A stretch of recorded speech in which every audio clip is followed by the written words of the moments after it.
video गरेर हाल्ने हो कि एयरपोर्टको हालत भनेर कि हामी विदेशबाट आउनेहरू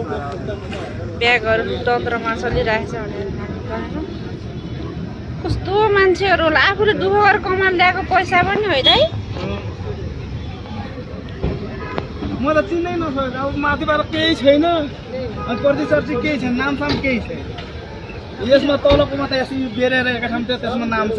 त्यो चाहिँ निकालेको यसमा चाहिँ केही छैन यो चाहिँ चिन्नु नसकेको यसकै लागि घुम्दा घुम्दा कहाँ गयो अनि यस्तो यो हेर्दाखेरि बल्ल चिनेको ब्ल्याङ्केट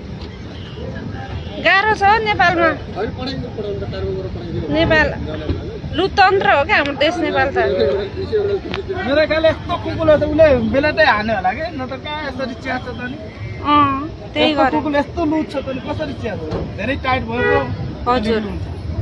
यस्तो कुकुर छ त्यही भएर अलिक सामान यसबाट झिकेर यसमा हालिदिएको त्यो अर्को भीमा दिदी लोकेन्द्रसँग आउने सामान उसको धेरै भएर उसको 20 केजी नै धेरै भयो दिमाग खराब त्यो पनि मान्छे पाएको भयो उसको 6-7 केजी मैले यहाँ बोकेर